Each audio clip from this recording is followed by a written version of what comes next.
आज सँगै जाउँ है पोखराबाट जोमसोम। हामी चाहिँ जोमसोमको यात्राको लागि यो हेम्चाको बाटो चाहिँ जति हिँडे पनि मलाई जस्तो राम्रो लाग्छ नि, यस्तो राम्रो छ बाटो, यति मजाले आनन्दले फिलिली हिँड्न पाइन्छ। सधैँ राम्रो लाग्छ कि यहाँ यो बाटोमा हिँड्दा। ल हिँड्दा हिँड्दै हामी कुसमा आइपुग्यौँ। सिन्कुसम बजारलाई हेर बागलुङतिर जाँदैछ। उनको मालढुङ्गा ठिक 5 वर्ष अगाडि चाहिँ मुस्ताङ जाने भनेर म यहाँबाट रुँदै रुँदै एकै ठाउँबाट घर फर्केको थिएँ।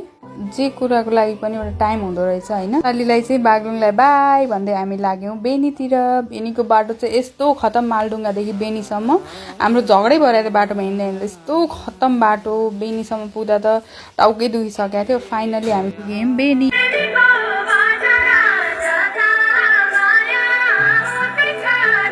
ल अब चाहिँ गलेश्वर धामलाई बाहिरबाट नमस्ते गर्दै हामी लाग्यौँ हाम्रो गन्तव्यतर्फ। चाहिँ अलि बाटो पनि डर लाग्दो जस्तो देखाएको थियो। छेउमा काली गण्डकी हैन, यस्तो खोज थियो।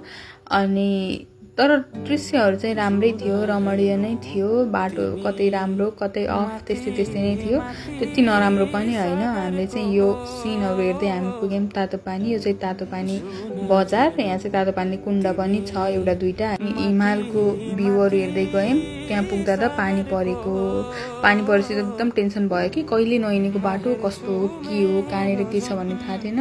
फाइनली उता पुगेपछि यो चाहिँ यो हो रूपसे झरना। यहाँबाट चाहिँ लगभग मुस्ताङ जिल्ला सुरु भयो। बाटो हेर्नु न यस्तो डर लाग्दो, माथिबाट ढुङ्गा खस्नु जस्तो।